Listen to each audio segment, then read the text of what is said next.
SIR ആദ്യ പട്ടികയിൽ നിന്നും 25 ലക്ഷം പേർ പുറത്തു പോകുമെന്നാണ് തെരഞ്ഞെടുപ്പ് കമ്മീഷന്റെ കണക്ക്. ഇതിൽ 5.5 ലക്ഷം പേർ 22.26% പേർ BJP കഴിഞ്ഞ പാർലമെന്റ് തെരഞ്ഞെടുപ്പിൽ 1ഉം 2ഉം സ്ഥാനങ്ങളിൽ വന്ന 20 നിയമസഭാ മണ്ഡലങ്ങളിൽ നിന്നുള്ളവരാണ്.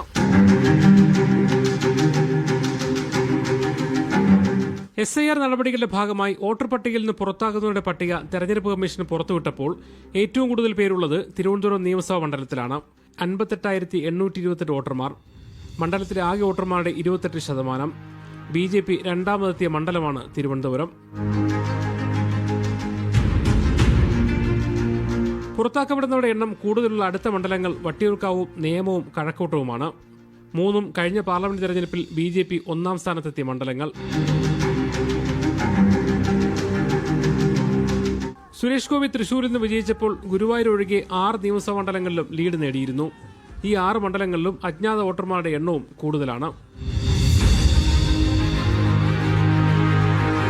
ബൂത്ത് തല പരിശോധന നടത്തുമ്പോഴും ഈ രീതി തുടരുന്നത് കാണാം. സുരേഷ് ഗോപിക്ക് 550 വോട്ട് ഭൂരിപക്ഷം ലഭിച്ച തൃശൂർ മണ്ഡലത്തിലെ 29ാം ബൂത്തിൽ പുറത്താക്കുന്ന വോട്ടർമാരുടെ എണ്ണം 337 ആണ്. ഇതിൽ 334 പേരും കണ്ടെത്താനാത്തവർ എന്ന വിഭാഗത്തിലാണ്. സംസ്ഥാനത്ത് ഒരു ബൂത്തിൽ നിന്നും പുറത്താക്കുന്ന വോട്ടർമാരുടെ ശരാശരി എണ്ണം 50 ആണ്. എന്നാൽ BJP ലീഡ് ചെയ്ത ബൂത്തുകളിൽ ഇത് പല മടങ്ങ് വർദ്ധിക്കുകയാണ്. സ്ഥലം മാറിപ്പോയ വോട്ടർമാരുടെ എണ്ണം വലിയ തോതിൽ വർദ്ധിച്ച പ്രതിഭാസവും തൃശൂരിലെ മണ്ഡലത്തിൽ കാണാൻ കഴിയും. 16ാം ബൂത്തിൽ പുറത്താക്കപ്പെട്ട വോട്ടർമാരുടെ എണ്ണം 191 ആണ്. അതിൽ 143ഉം സ്ഥിരമായി മാറിപ്പോയവരാണ്. നഗരമണ്ഡലങ്ങളിൽ മാറിപ്പോകുന്ന വോട്ടർമാരുടെ എണ്ണം വർദ്ധിക്കാറുണ്ട്. എറണാകുളം മണ്ഡലം ഉദാഹരണം. എന്നാൽ ഒല്ലൂരും മണലൂരും ആറ്റിങ്ങലും മഞ്ചേശ്വരവും ഉൾപ്പെടെ BJP ലീഡ് ചെയ്യുന്ന മണ്ഡലങ്ങളിൽ നഗര ഗ്രാമ വ്യത്യാസമില്ലാതെ അജ്ഞാത വോട്ടർമാരുണ്ട് എന്നതാണ് വസ്തുത. അജ്ഞാത വോട്ടർമാരുടെയും സ്ഥലം മാറിപ്പോകുന്ന വോട്ടർമാരുടെയും എണ്ണം BJP മുന്നിലെത്തുന്ന മണ്ഡലങ്ങൾ മാത്രം എന്തുകൊണ്ട് വർദ്ധിക്കുന്നു? തൃശൂരിലെ സുരേഷ് ഗോപിയുടെ വിജയത്തിന് പിന്നിൽ വോട്ട് ചോരിയും ഒരു ഘടകമായി. കേരളത്തിലെ SIR പ്രക്രിയ അതിന്റെ എന്യൂമറേഷൻ ഫോം തിരിച്ചു വാങ്ങുന്ന ദിവസം പോലും അവസാനിച്ചിരിക്കുകയാണ്. ഇപ്പോ ഈ പട്ടികയിൽ നിന്ന്, കേരളത്തിലെ വോട്ടേഴ്സ് ലിസ്റ്റിൽ നിന്ന് എത്ര പേർ പുറത്തേക്ക് പോകും, എത്ര പേർ അജ്ഞാതരാണ് എന്നൊക്കെയുള്ള കാര്യങ്ങൾ പുറത്തേക്ക് വരികയാണ്. ഇന്നലെ നമ്മൾ ഇതുമായി ബന്ധപ്പെട്ട് പാലക്കാട് BJPയുടെ കോട്ടയെന്ന് പറയുന്ന, BJPക്ക് വലിയ സ്വാധീനമുണ്ടെന്ന് പറയുന്ന, ശക്തി കേന്ദ്രമാണെന്ന് പറയുന്ന പാലക്കാട്, ആ പാലക്കാട് ഈ തദ്ദേശ തെരഞ്ഞെടുപ്പിലും കഴിഞ്ഞ ഉപതെരഞ്ഞെടുപ്പിലും നടന്ന കള്ളക്കളികളെ കുറിച്ച് നമ്മൾ പറഞ്ഞിരുന്നു. ഇന്ന് പിത തൃശ്ശൂരിൽ നിന്നും തിരുവനന്തപുരത്ത് നിന്നും അതിന്റെ ഓരോ തെളിവുകൾ പുറത്തേക്ക് വരികയാണ്. തൃശ്ശൂരിൽ നിന്ന് BJPയുടെ കഴിഞ്ഞ 2024 പാർലമെന്റ് തെരഞ്ഞെടുപ്പിൽ BJPയുടെ സ്ഥാനാർത്ഥിയായിരുന്ന സുരേഷ് ഗോപി വിജയിച്ചു കയറിയ തൃശ്ശൂരിൽ ഓരോ ബൂത്തുകളിൽ നിന്നും 400ഉം 500ഉം 600ഉം 700ഉം 800ഉം ഒക്കെ വോട്ടർമാരുള്ള ഓരോ ബൂത്തുകളിൽ നിന്നും അതിന്റെ 50%ന്റെയും 65%ന്റെയും ഇടയിലുള്ള ആളുകള് അജ്ഞാതരാണ്. കണ്ടെത്താൻ കഴിയുന്നില്ല എന്ന് പറഞ്ഞാൽ ഈ എന്യൂമറേഷൻ ഫോം കേരളത്തിൽ വിതരണം ചെയ്തത് നിങ്ങൾ എല്ലാവരും അത് പൂരിപ്പിച്ചു കൊടുത്തവരാണ്, കണ്ടവരാണ്. നിലവിലുള്ള വോട്ടേഴ്സ് ലിസ്റ്റിലുള്ള ആളുകളുടെ പേര്, അവരുടെ എപ്പിക് നമ്പർ, അവരുടെ ഫോട്ടോ, ഇതൊക്കെ ഓൾറെഡി പ്രിന്റ് ചെയ്ത ഒരു ഫോമാണ് ഫില്ലപ്പ് ചെയ്ത് നമുക്ക് മുന്നിൽ എത്തിയത്. ആ ഫോം ഫില്ലപ്പ് ചെയ്ത് കൊടുക്കാൻ, അത് പൂരിപ്പിച്ചു കൊടുക്കാൻ, അത് തിരിച്ചു കൊടുക്കാൻ തെരഞ്ഞെടുപ്പ് കമ്മീഷന്, BLOമാർക്ക് അത് തിരിച്ചു കൊടുക്കാൻ, പൂരിപ്പിച്ചു കൊടുക്കാൻ ആ വോട്ടർമാർ ഈ പ്രദേശങ്ങളിൽ ഇല്ല. ഇപ്പോ നമ്മളെ ഞെട്ടിപ്പിക്കുന്ന വലിയ ഒരു കാര്യം, നമ്മൾ ഉത്തരേന്ത്യയില് നിരന്തരമായിട്ട് NDA സഖ്യം BJP സംഘപരിവാർ വിജയിച്ച് കയറുന്നതിനെ കുറിച്ച് ഹരിയാന ഫയലും കർണാടക ഫയലും ബീഹാർ ഫയലും ഒക്കെ നമ്മൾ കണ്ടു. ഈ കേരളത്തില് ഈ കഴിഞ്ഞ തെരഞ്ഞെടുപ്പില്, ഈ അടുത്ത കാലത്ത് നടന്ന, അത് എസ്പെഷ്യലി 2024 തെരഞ്ഞെടുപ്പ്, അതുപോലെ ഈ തദ്ദേശ തെരഞ്ഞെടുപ്പ്, ഈ തെരഞ്ഞെടുപ്പുകളിലൊക്കെ BJP സ്വാധീനമുണ്ടാക്കിയ ഇടങ്ങളില് നിങ്ങളൊന്ന് എടുത്ത് പരിശോധിച്ച് നോക്കൂ.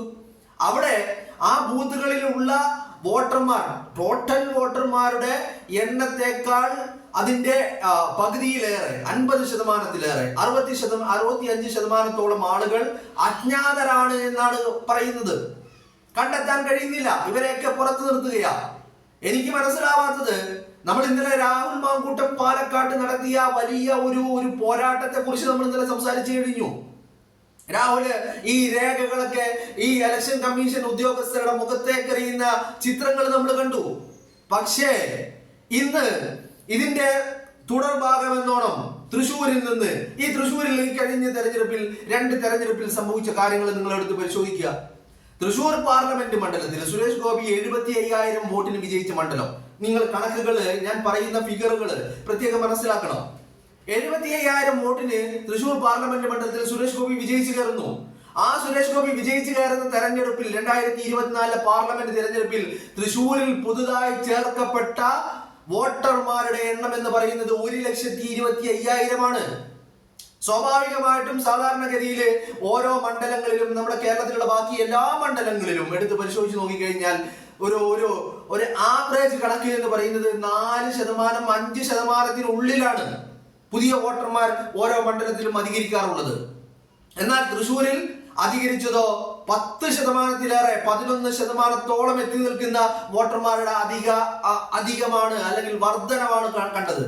അങ്ങനെ 1,27,000 പുതിയ വോട്ടർമാർ തൃശ്ശൂർ പാർലമെന്റ് നിയോജക മണ്ഡലത്തിൽ വരുന്നു. അവിടെ സുരേഷ് ഗോപി 75,000 വോട്ടിന് വിജയിക്കുന്നു.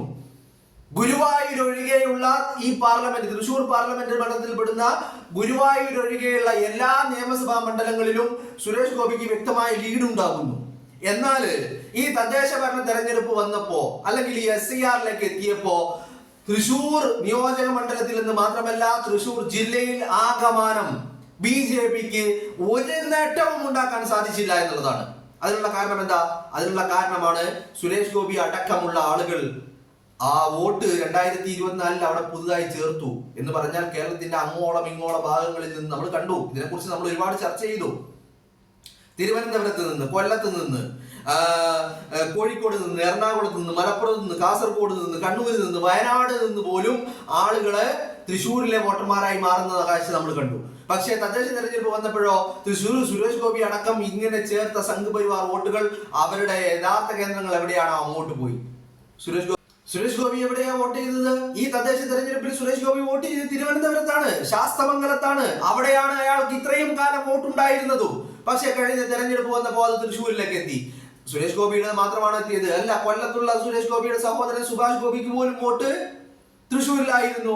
അത് സുരേഷ് ഗോപിക്കും സുഭാഷ് ഗോപിക്കും മാത്രമാണോ? അല്ല. ഈ 1,27,000 ആളുകൾ എവിടെ നിന്ന് വന്നു എന്നതിനെ കുറിച്ച് ഒരു ധാരണയുമില്ല. ഇപ്പോ അവരുടെ പേരുകൾ അടങ്ങിയ എന്യൂമറേഷൻ ഫോമുകൾ എത്തുമ്പോ അത് ഫില്ലപ്പ് ചെയ്ത് കൊടുക്കാൻ ആളുകളില്ല, വോട്ടർമാരില്ല, എല്ലാവരും അജ്ഞാതരാണ് എന്നാണ് പറയുന്നത്. ഇതിനി തൃശ്ശൂരിൽ മാത്രമാണ് സംഭവിക്കുന്നത് അല്ല. കഴിഞ്ഞ തെരഞ്ഞെടുപ്പില് തിരുവനന്തപുരത്ത് വലിയ മുന്നേറ്റം ഉണ്ടാക്കിയിട്ടുണ്ട് ആര്? BJP. ആ തിരുവനന്തപുരത്തും പല മണ്ഡലങ്ങളിലെയും കണക്കുകൾ ഇപ്രകാരമാണ്. അപ്പൊ ചുരുക്കി പറഞ്ഞു കഴിഞ്ഞാല് നമ്മൾ ഹരിയാനയിൽ കണ്ടത്, നമ്മൾ ബീഹാറിൽ കണ്ടത്, നമ്മൾ മഹാരാഷ്ട്രയിൽ കണ്ടത്, നമ്മൾ കർണാടകയിൽ കണ്ടത്. കർണാടകയിൽ നിങ്ങൾ കണ്ടില്ലേ ഒരു കുടുസുമുറി എന്ന് പറഞ്ഞു കഴിഞ്ഞാൽ നമ്മുടെ നാട്ടിലെ ബിൽഡിങ്ങുകൾക്ക് സ്റ്റെയർ കേസുകൾ ഉണ്ടാവും. ഫസ്റ്റ് ഫ്ലോറിലേക്ക് അല്ലെങ്കിൽ സെക്കൻഡ് ഫ്ലോറിലേക്ക് പോകാനുള്ള സ്റ്റെയർ കേസുകൾ. ഈ സ്റ്റെയർ കേസിന്റെ അവിടെ ഒരു റൂം ഉണ്ട്. സ്റ്റെയർ കേസ് ഉൾപ്പെടുന്ന ഭാഗത്ത് ഒരു റൂം ഉണ്ടാവും സാധാരണ നമ്മുടെ നാട്ടിലെ ബിൽഡിങ്ങുകളിൽ. അങ്ങനത്തെ ഒരു മുറിയിൽ 60-ലധികം വോട്ടർമാരാണ് നമ്മൾ കർണാടകയിൽ കണ്ടത്.